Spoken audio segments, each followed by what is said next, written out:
পেয়ারা গাছে ফুল না আসা, ফুল ঝরে পড়া, ফল ঝরে পড়া আর ফল ফেটে যাওয়া, এই সমস্যাগুলো কিন্তু সব সময় হয়ে থাকে। আপনারও কি হয় এই সমস্যা? আর হতাশ হতে হবে না। আজ আমি আপনাদেরকে দেখাবো কিভাবে টবের পেয়ারা গাছের সঠিক পরিচর্যা করলে আপনার গাছেও ফুল ফলে ভরে যাবে। দেখুন তো আমার গাছে কি হারে ফলন ধরেছে। শুরু থেকে শেষ সবকিছুই থাকবে আজকের ভিডিওতে। চলুন তাহলে শুরু করা যাক। টবের পেয়ারা চাষে প্রথম আর সবচেয়ে গুরুত্বপূর্ণ ধাপ হলো সঠিক জাত নির্বাচন। আপনি যদি দেশি বড় জাতের পেয়ারা গাছ টবে বসান, তবে সেক্ষেত্রে ফলন আসতে কিন্তু অনেক দেরি হতে পারে। তাই টবের জন্য সেরা কিছু জাত হলো থাই জাতের যে কোনো পেয়ারা গাছ। এগুলো কিন্তু 12 মাস পেয়ারা দিতে সক্ষম। এছাড়াও এলাহাবাদ বা বারুইপুর পেয়ারা, এগুলো স্বাদেও বেশ সুস্বাদু আর সাইজেও কিন্তু অনেক বড় হয়। আর আমি বসিয়েছি তাইওয়ান পিঙ্ক। এটা একটা আমার পছন্দের বেস্ট ভ্যারাইটি। প্রচুর ফলন হয় আর ফলের সাইজও কিন্তু সুন্দর হয়, আর ভিতরটাও কিন্তু হালকা পিঙ্কিশ কালার হয়। সবসময় চেষ্টা করবেন নার্সারি থেকে কলমের চারা সংগ্রহ করার, সে হোক গুটি কলম বা ক্রাফটিংয়ের চারা। এতে প্রথম বছর থেকেই ফল পাওয়া যায় আর অল্প বয়স থেকেই প্রচুর ফলন দিতে পারে। এবার আসি নিয়মিত পরিচর্যা আর বাম্পার ফলনের টিপস। গাছ মাত্রেই রোদের প্রয়োজন, তাই গাছকে এমন জায়গায় রাখুন যেখানে কমসে কম 6 থেকে 7 ঘন্টা ভালোভাবে রোদ আসে। সবসময় খেয়াল রাখতে হবে টবের মাটি যেন একদম শুকিয়ে না যায়, আর জল দেওয়ার নিয়মটাও কিন্তু ঠিকঠাকভাবে মেনটেন করতে হবে।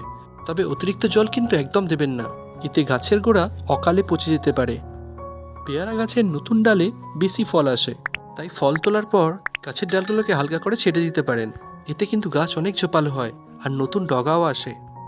এবার আসি গাছের পর্যাপ্ত পুষ্টির বিষয়। জৈব সার গাছের স্বাস্থ্য আর ফলের স্বাদ দুটোই কিন্তু ভালো রাখে। প্রতি 2 মাস অন্তর গাছের গোড়ার মাটিটাকে আলগা করে দিন এবং এই মিশ্রণটি ব্যবহার করুন। 1 মুঠো ভার্মি কম্পোস্ট বা পুরানো গোবর সার, সঙ্গে 1 চামচ হাড়ের গুঁড়ো বা শিংকুচি, আর সেই সঙ্গে পটাশিয়ামের অভাব মেটাতে গাছের গোড়ায় ছাই ব্যবহার করতে পারেন, তবে আমি কিন্তু কলার খোসা ব্যবহার করেছি। এবার আসি পেয়ারা গাছের কিছু কমন সমস্যা নিয়ে।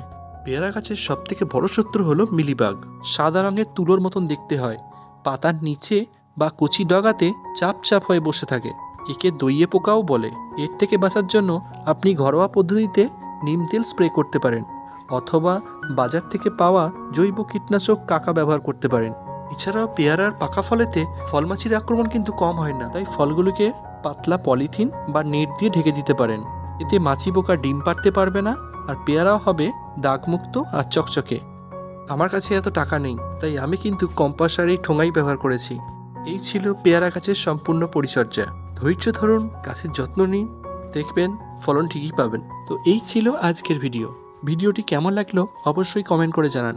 আর 12 মাসি আম কাটিমনের A to Z পরিচর্যা দেখতে চ্যানেলটাকে কিন্তু অবশ্যই সাবস্ক্রাইব করুন। দেখা হচ্ছে তাহলে পরের ভিডিওতে। আজকের মতন টাটা, বাই।